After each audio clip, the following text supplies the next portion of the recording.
Hola, ¿qué tal, comunidad Selecciones? Es un gusto saludarlos como siempre. Muchísimas gracias por su presencia. Soy Eliesheva Ramos. Los saludo nuevamente con mucho gusto en nuestra última plática virtual de este año. Ya se nos fue 2021 y bueno, pues cerraremos este año raro con una plática que yo creo que nos va a dejar buen sabor de boca, porque es hablar de los dineros, esos dineros que nos cuesta trabajo, ¿no? Ganarlos día a día. Y pues es el momento de reflexionar un poquito sobre qué se va a hacer con ese dinero que entra e iniciar, ¿no? Olvidarnos de ese asunto de la cuesta de enero y que es dolorosa y demás, ¿no? Para platicar sobre este tema está conmigo Janet Guaracha. Muchísimas gracias, Janet. Muchas gracias. Buenos días, o buen día para todos. Pues yo feliz de la vida de estar con ustedes, así que soy todo oídos para poder compartirles justo las mejores opciones de cómo poder aterrizar las finanzas personales para esta época y en realidad para todo el año. Maravilloso. Les comento un poquito, Janet tiene, bueno, sus principales estudios financieros los realizó en la Universidad Politécnica de Madrid, tiene una experiencia de 8 años, ha realizado más de 300 cursos y talleres en temas financieros, patrimoniales. Ella es fundadora de Aurum, al ratito ella nos hablará un poquito también, que tiene este enfoque, ¿no? de la educación financiera, que seguramente Janet estará de acuerdo conmigo, nos falta mucha educación financiera en México. Si quieres, Janet, comenzamos con esa partecita. ¿Cómo es el mexicano así rápidamente en la cuestión del dinero, de administrarlo, de saber qué hacer con él? Este es un tema interesantísimo y también divertido. La realidad es que tenemos muchísima información estadística, pero también por conocimiento cultural, ¿no? Acerca de cómo manejamos el tema del dinero en México. Sí. Y uno de los principales puntos que tenemos, y sí lo voy a decir en contra, es que el mexicano por excelencia no ahorra. Tendemos a gastar más que ahorrar. Sí. Está bastante revisado en estadística, en entrevistas de inclusión financiera, en revisión de los comportamientos financieros del mexicano, que el mexicano por excelencia no ahorra, ¿no? Entonces tendemos a gastar. Y en general, cuando tendemos a ahorrar o cuando iniciamos ahorros, también se tiene la estadística de que uno de los métodos que se utiliza más duramente hablando es la tanda, esa famosa tanda, ¿no? Que seguramente todos hemos escuchado y que desde la parte de las finanzas personales y a grandes rasgos, el concepto de tanda y la aplicación de hacer una tanda no es un ahorro, es un financiamiento para estos grupos de personas quienes lo organizan para ir generando un financiamiento en cortos plazos, ¿no? Pero tenemos por ahí en México muchísimo la creencia de que una de las formas de ahorrar a grosso modo es a través de un sistema así, cuando en realidad sí podríamos hacer muchas otras cosas dentro de nuestro propio sistema de administración o la forma en que lo hacemos en el día a día para empezar a generar un ahorro verdadero, ¿no? Y que espero que más adelante lo podamos tocar un poquito más a detalle. Exacto, ya Pero dejaste ese punto sí, para abrir boca y retomarlo y hacer cosas ya en concreto. así es, así es. Pero sí, en concreto tenemos ahí en cultura financiera, en educación financiera en general, muchas cosas que podemos mejorar los mexicanos. Pero bueno, a grandes rasgos hacemos esto. Gastamos, no llevamos un control, que ese es otro punto, no llevamos un control y pues tendemos a vivir el día a día como parte cultural, ¿no? Entre esta parte latina, esta parte cálida de ser, de pronto también llevamos las finanzas igual que la vida, al día a día y vamos viendo qué es lo que se aterriza y qué es lo que Improvisamos. pasa. Así es, somos muy improvisados. Somos muy buenos, de hecho, para improvisar. Pero sí, a grandes rasgos es como funcionamos en México y sí hay muchos tips que podríamos aterrizar para empezar a darle la vuelta, como decimos, ¿no? A darle la vuelta a esa estructura financiera personal. Janet, hay dos realidades o varias realidades, pero Sí. bueno, centrándonos en dos, hay gente que recibe un aguinaldo y gente que Uh no va a -huh. recibir un aguinaldo. Uh Entonces, ¿qué -huh. podrías plantearnos de esos dos escenarios, ¿no? La gente que Así sí y que es. no, y qué puede hacerse con eso para iniciar bien el año, porque tenemos también en la mente, se Así va a venir es. enero y va a ser tortuoso y la cuesta abajo y todo mal, ¿no? Iniciar Uh con otra -huh. mentalidad. Así es.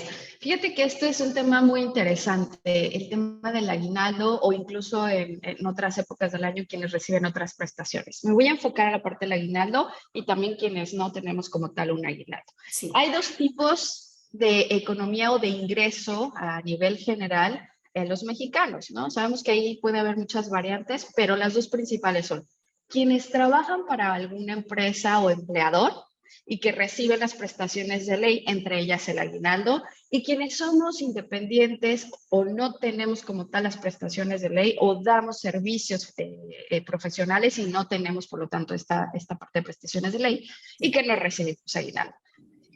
Para ambos puntos de ingreso, para ambas estructuras de ingreso, hay diferentes cosas que se pueden hacer. Primero voy a hablar de la parte de quienes no tenemos o quienes no tienen este ingreso adicional, considerado como adicional o prestación llamada aguinaldo. En general, las personas que tenemos ingresos variables o damos servicios profesionales, que no tenemos, vaya, una nómina fija, Sí. tendríamos que estar generando una estructura de administración personal donde mínimo tendríamos que estar ahorrando el 50% de nuestro ingreso todos los meses. ¿Ok? Wow. Sí, wow, Muy wow. Yo sé ambicioso. que es ambicioso, pero finalmente tiene que ver más con la estructura de administración. De hecho, en general, la estadística se sabe que los mexicanos empezamos a trabajar entre los 18 y los 22 años. Hay un rango ahí de 4 años para quienes Sí. no están estudiando universidad o quienes terminan la universidad y se arrancan con el trabajo. Entonces, si siguiéramos esta estructura del 50-50 como independientes o como quienes no tenemos prestaciones, uno de los puntos es poder procurar a través de este 50-50, 50 me lo puedo gastar y 50 ambiciosamente lo ahorro, podríamos estar generando nuestras propias prestaciones. ¿Qué es esto? Tener un saldo o un dinerito suficiente para poder afrontar este mes, que normalmente es el mes más fuerte de gastos por costumbre, por usos y Sí. costumbres. ¿Por qué? Porque viene la cena de Navidad, vienen los regalos que ya muchos de mis clientes también me dicen, ya los regalos de diciembre, entonces vacaciones, luego viene enero para los regalos de enero, o bueno, para cuando vienen los reyes, etcétera. Entonces, si nosotros nos anticipamos y empezamos, sí, idealmente ambiciosamente, a ahorrar el 50% del ingreso, sobre todo en los casos que no tenemos prestaciones de ley o prestaciones en general, vamos a poder tener una separación de dinero e incluso ese dinero lo vamos a poder diversificar para tener nuestro autoaguinaldo, llamémoslo así. Sí, sí. ¿Okay? Que es tener esta separación, el 50% luego lo pongo en cajitas, llamémoslo así, o en instrumentos, en tantos de 20%, 20%, 10% separado.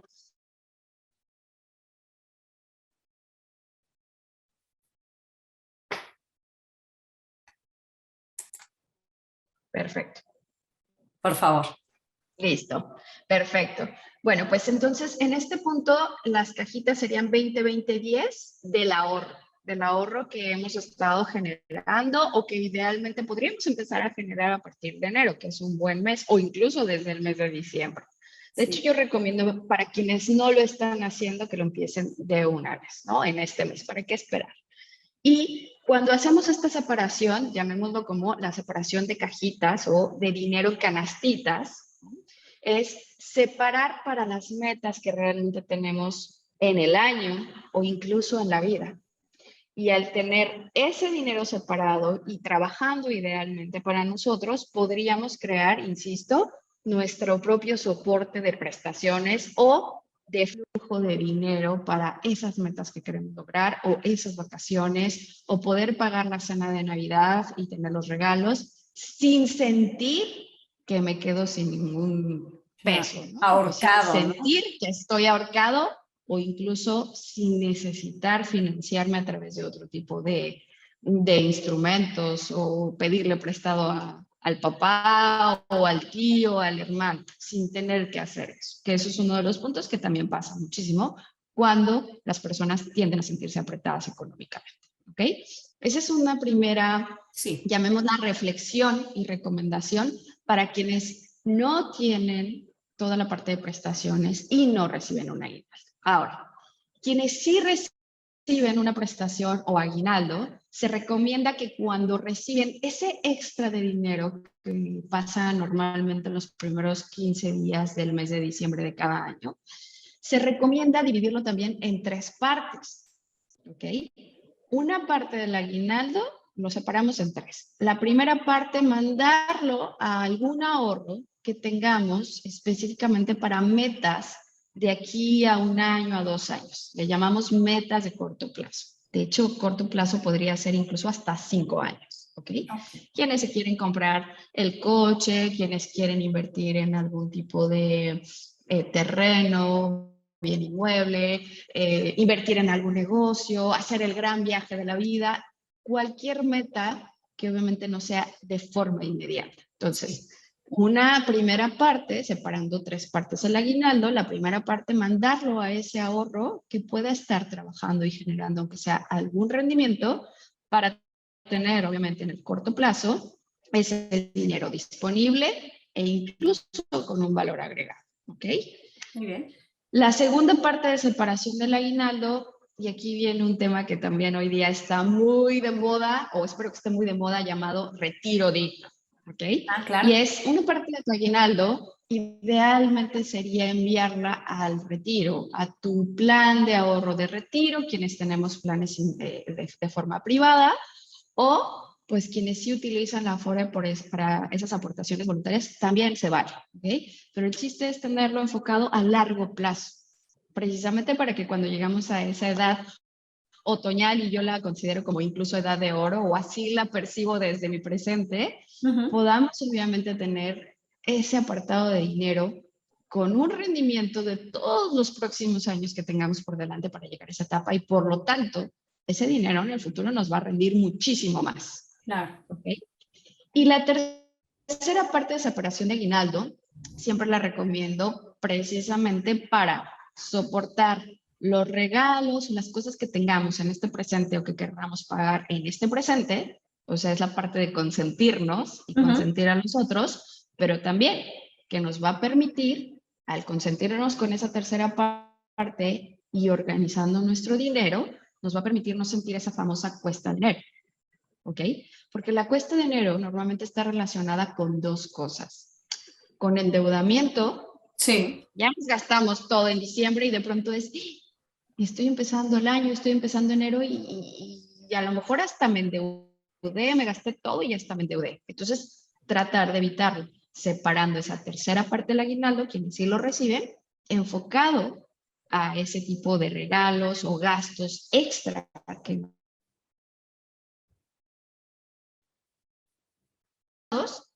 mantenerlo hasta incluso como un soporte para enero. ¿Y qué pasa en enero que nos hace sentir también esa famosa cuesta? Inflación. Claro. ¿Ok? Que es un tema que ahorita está muy también en las noticias y en todos lados vemos la inflación de este año.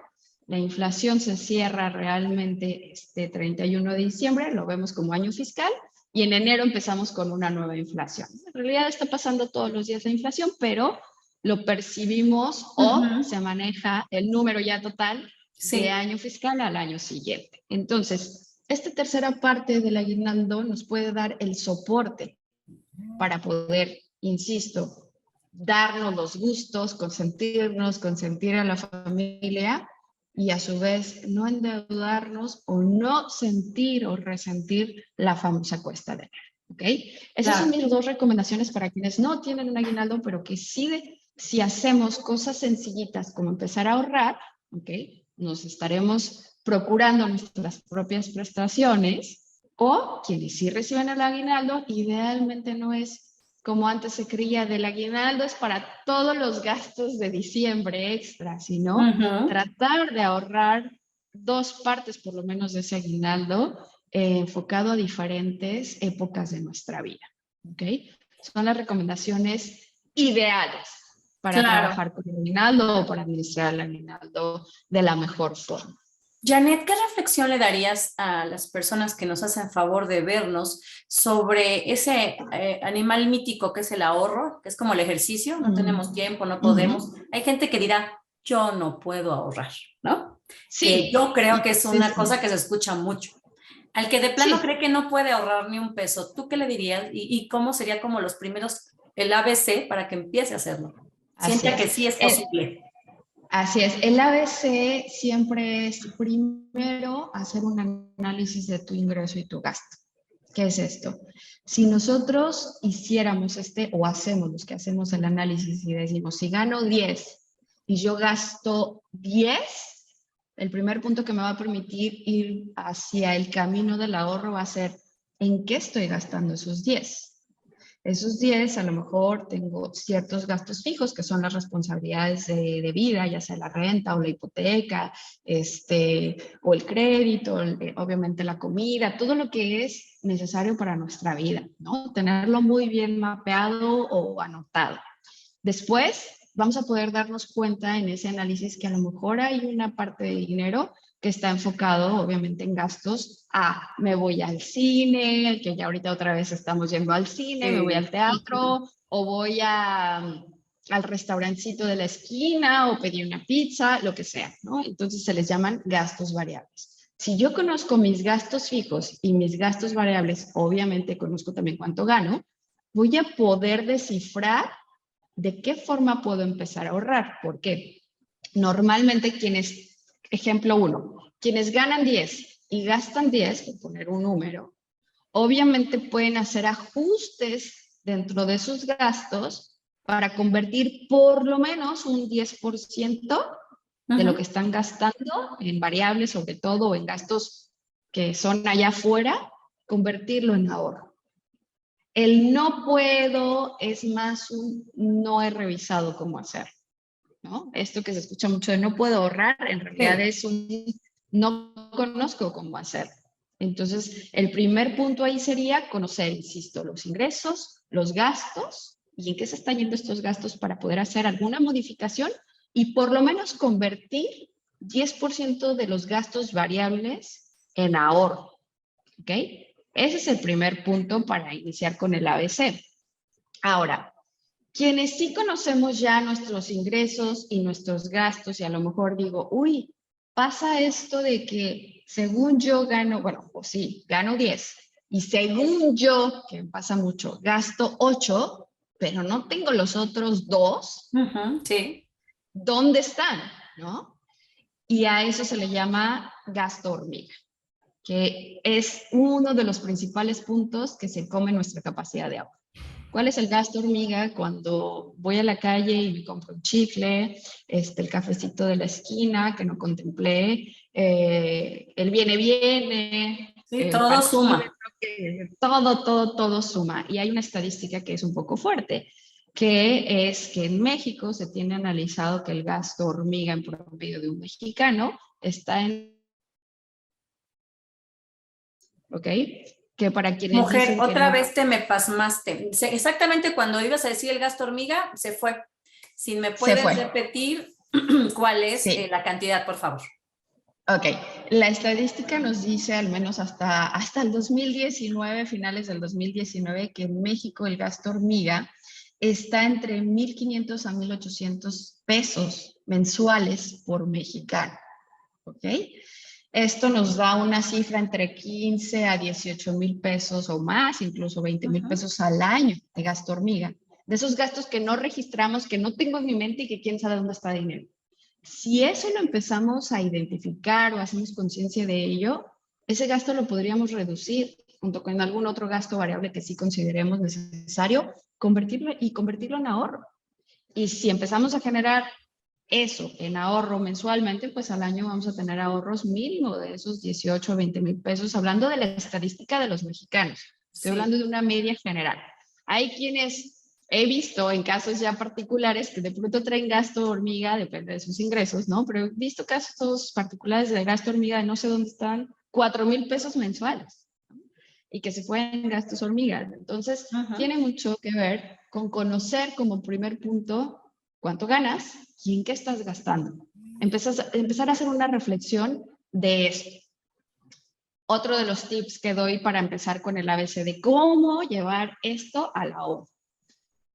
Quienes usamos la computadora o el teléfono todo el día, podemos hacer un registro en un Excel, un documento, una hoja de cálculo, ¿ok? O en el teléfono, en este típico bloc de notas, sí, de cuánto estoy gastando, para quienes nunca han hecho un registro de gasto. Otra de las formas, hay muchas aplicaciones que ya ahí buscando, ¿no? Registro de gastos, aparecen muchas aplicaciones en el teléfono. Creo que hasta Conducef tiene una, ¿no? Así es, Por Conducef decir también la tiene, oficial, ¿no? así es, la oficial, Conducef tiene obviamente hoja para poder registrar todos los gastos.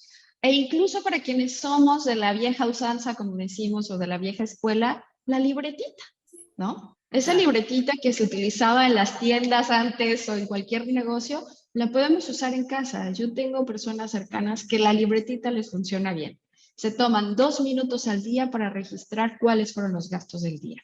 Y ya, al final del mes puedes separar o clasificar tus gastos fijos versus tus gastos variables, que ese es el punto medular, ¿ok? Y después, vuelvo al punto. Estos son los ABC para poder convertir después de esto un porcentaje de ese gasto variable o de gasto hormiga en ahorro. Si me da miedo el ahorro, si no he ahorrado hasta el momento, si según yo lo he intentado y no me ha salido, podría irme a estos puntos básicos para poder convertir un porcentaje de todo esto que se va allá afuera, de dinero que se va, en ahorro.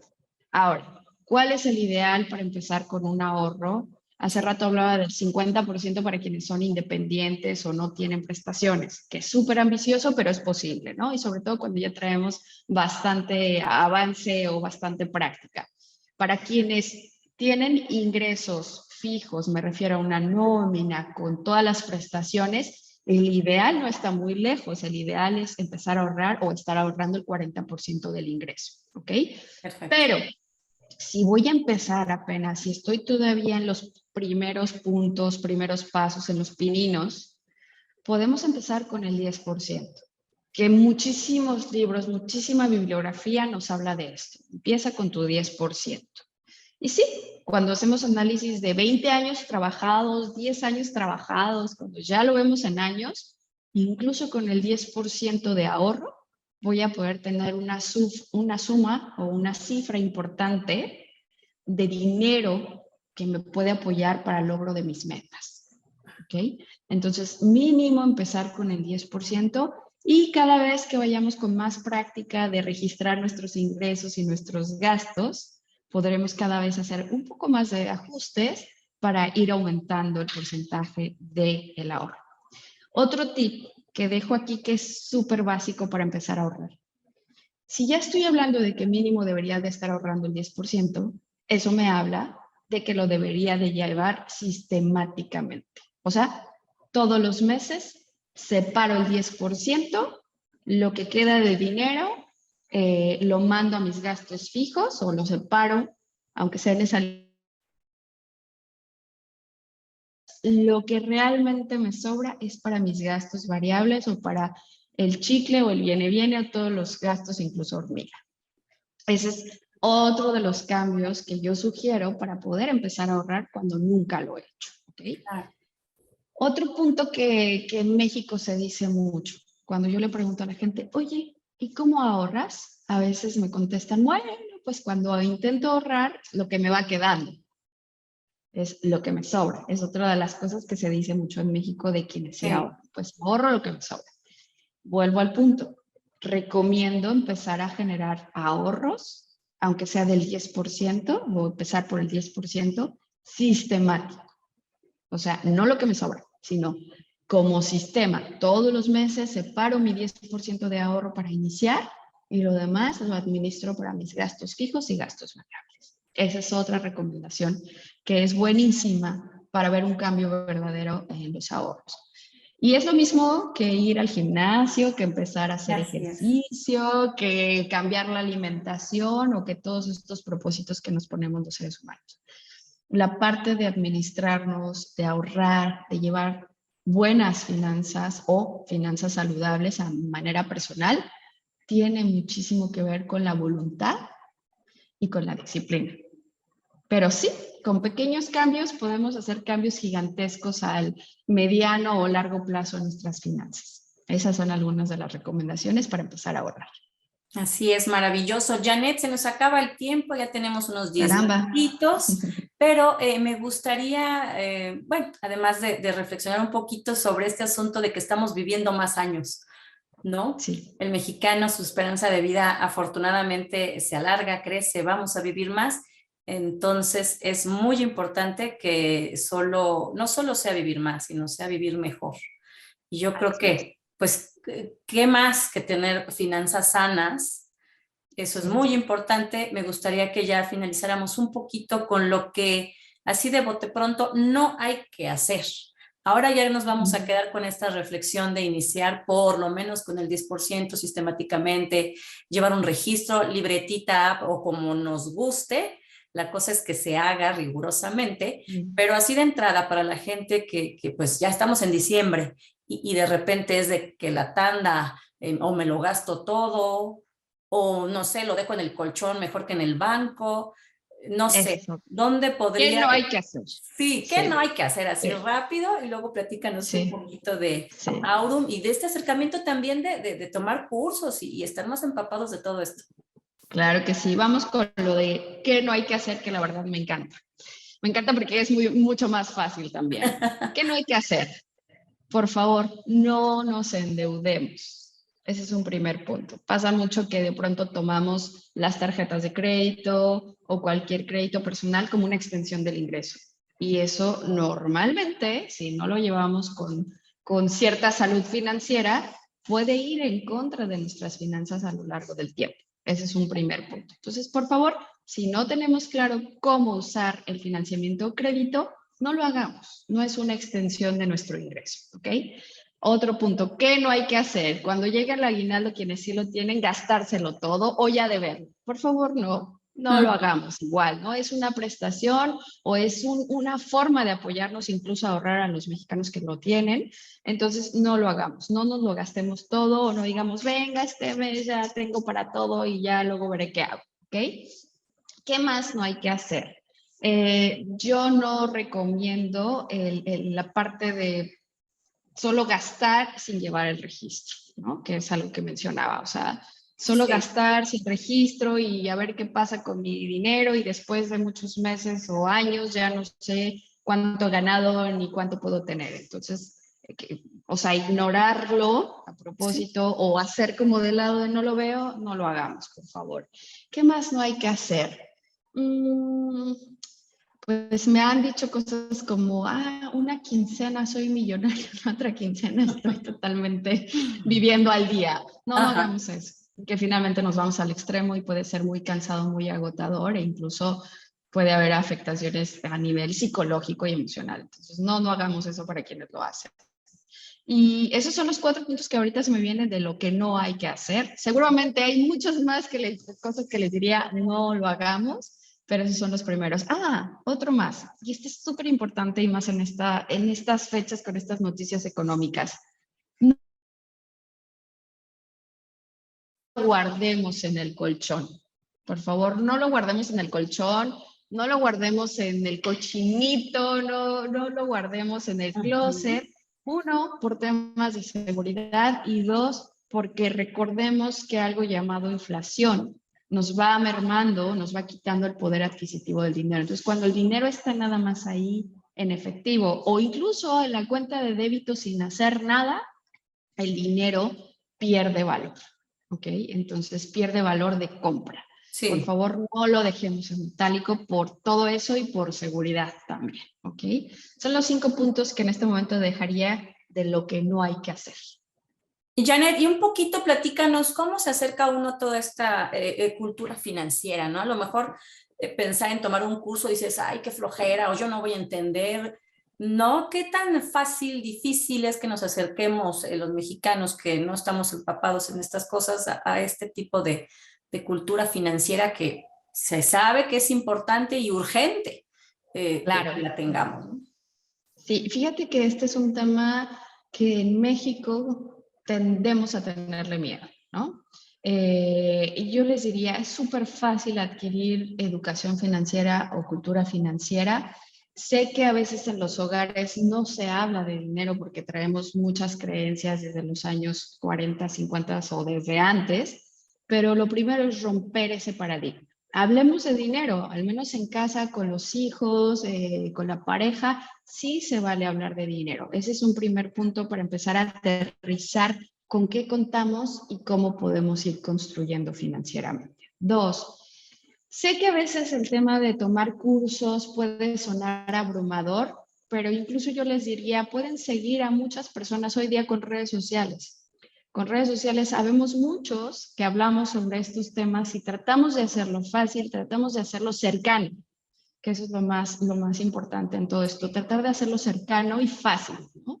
Entonces, habemos muchos que damos este tipo de información en redes sociales. Quienes usan Facebook, para Facebook hay muchos financieros bien sencillos a la hora de hablar. Obviamente está Instagram, bueno, todas estas redes sociales que hoy día usamos, ¿no? Quienes usan esta plataforma YouTube, ahí hay muchísima información hoy día que también nos puede abrir el camino. Si nosotros ponemos en el buscador de YouTube cómo empezar a ahorrar, nos va a aparecer muchísima gente que publica el cómo empezar a hacerlo. Las claves de la salud financiera, que es otro título que se puede buscar, y ahí nos van a aparecer muchísima información y desarrollo de contenido que nos puede permitir empezar a entrar a esos pininos, ¿no? Con esos pininos de esos inicios de educación financiera. Incluso en el buscador de internet podemos poner bases de educación financiera y nos va a aparecer muchísimo contenido, desde revistas, textos pequeños, mucho contenido que nos puede No hay acercar pretexto. al tema. No hay pretexto. La realidad es que no hay pretexto. Creo que es más romper un paradigma, romper una creencia y empezar a meternos al tema. No hay pretexto de tiempo porque a veces en 5 minutos podemos aprender cosas rápidas, obviamente prácticas y novedosas para nuestras finanzas.